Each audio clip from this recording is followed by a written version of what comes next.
Baiklah ibu-ibu, kita mulai lagi kegiatan kita.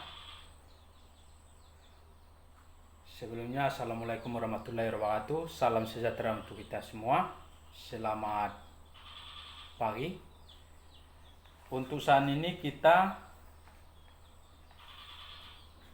membahas masih lanjutan modul kesehatan. Itu judul kita, kesehatan dan gizi, ibu-ibu. Lalu di kesehatan dan gizi ada 3 poin di situ. Yang saat ini kita masih fokus di poin 1, yaitu pentingnya gizi dan layanan kesehatan ibu hamil. Yang kedua ada pentingnya gizi untuk ibu menyusui dan balita. Yang ketiga kesakitan pada anak dan kesehatan lingkungan. Itu ingat ibu ya. Lalu yang fokus kita untuk diskusi hari ini adalah topik kita di sini, pemeriksaan kesehatan setelah melahirkan ibu-ibu.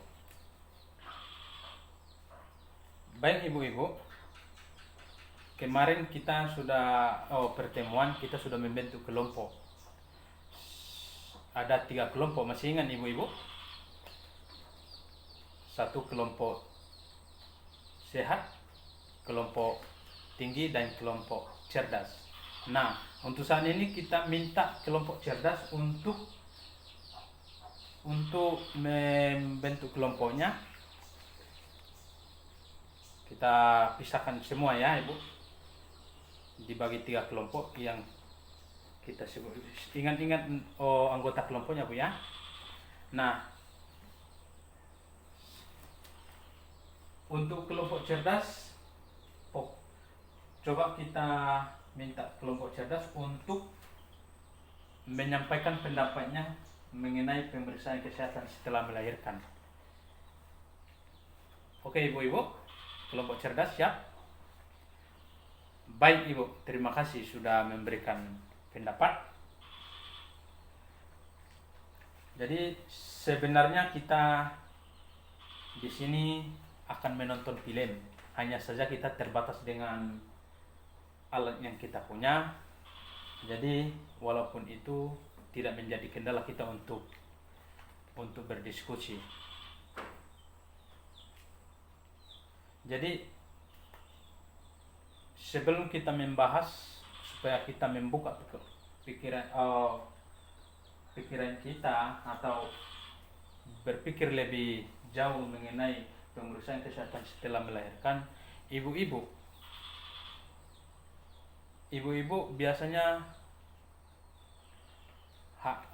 kalau melahirkan di mana ibu-ibu? Oke ibu.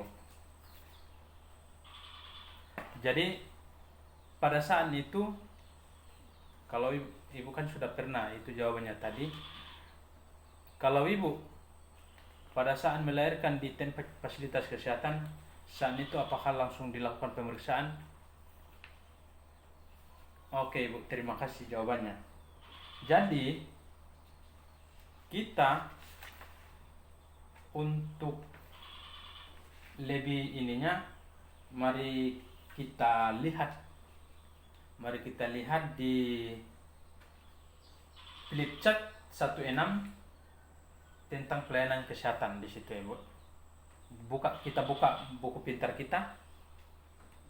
Ada bawa buku pintar kan ibu? Nah, oke. Kita lihat flipchart 1,9 tentang pelayanan kesehatan. Boleh kelompok cerdas membacakan itu? Baik ibu.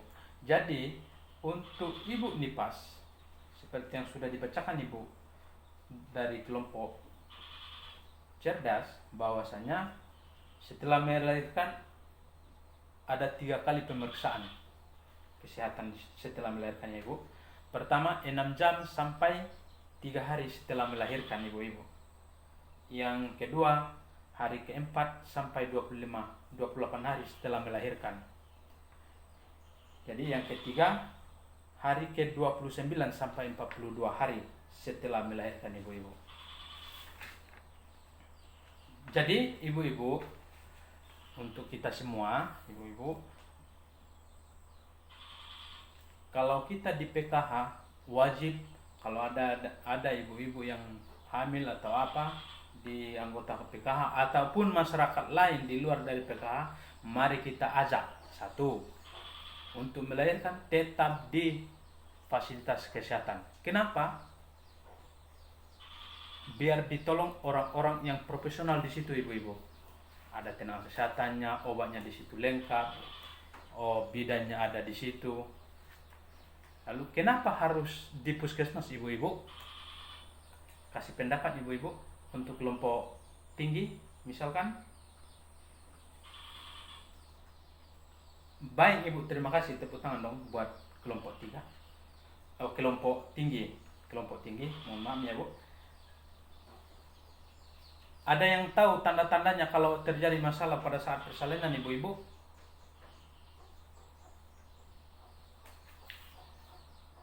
Baik, dari kelompok mana bu? Ya, kelompok cerdas ibu-ibu ya. Kelompok cerdas, memang kalau kelompok cerdas ini cerdas-cerdas semua ya bu ya. Oke bu. Jadi, untuk mengetahui tanda-tanda adanya masalah proses persalinan itu ibu, mari kita lihat buku pintar kita di mengenai kesehatan dan gizi di halaman 15 ibu-ibu. Mungkin sudah lihat bukunya ibu-ibu? Baik ibu. Untuk kelompok tinggi ya bu, bantu kita untuk membacakan untuk kita semua ibu-ibu. Baik ibu, terima kasih. Jadi yang seperti yang dibacakan oleh kelompok tinggi tadi, bahwasannya masalah yang sering muncul atau tanda-tanda adanya masalah dalam persalinan, pertama tali pusar atau tangan bayi keluar dari jalan lahir. Yang kedua, air ketuban keruh dan berbau ibu-ibu. Lalu pendarahan lewat jalan luar ibu-ibu. Ibu gelisah mengalami kesakitan yang hebat. Itu juga menjadi tanda-tanda adanya masalah dalam proses persalinan ibu-ibu. Lalu ibu tidak kuat mengejang dan ibu mengalami kejang. Jadi jika hal ini ditemukan tanda-tanda, ibu-ibu segera ke fasilitas kesehatan ibu-ibu. Sepakat ibu-ibu? Baik. Jadi, apakah ada pertanyaan lain ibu-ibu? Sebelum kita menyimpulkan pembahasan kita hari ini. Baik.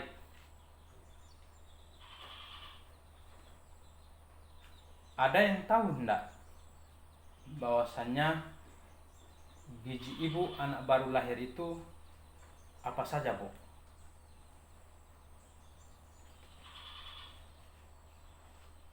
Baik. Untuk lebih jelasnya mari kita lihat buku flipchart kita lihat di flipchart 17. Kelompok sehat boleh bantu kita untuk membacakan untuk kita semua. Baik Bu, terima kasih, kita tepuk tangan buat kelompok cerdas. Jadi ada 5 pesan gizi bagi anak baru lahir dan menyusui ibu-ibu, seperti yang dibacakan tadi oleh kelompok cerdas. Jadi ASI pertama warna kuning harus itu mengandung zat kekebalan tubuh ibu-ibu. Kekebalan tubuh ibu-ibu ya. Jadi jangan dibuang ibu-ibu. Itu langsung diberi ke anak. Jadi berikan ASI selama 6 bulan ibu-ibu. Karena itu bisa membantu dia menjadi cerdas. Jadi bagi ibu-ibu yang menyusui, itu wajib mengkonsumsi makanan yang mengandung karbohidrat, ibu-ibu. Karbohidrat ini seperti protein, protein hewani, protein nabati, dan buah-buahan, ibu-ibu.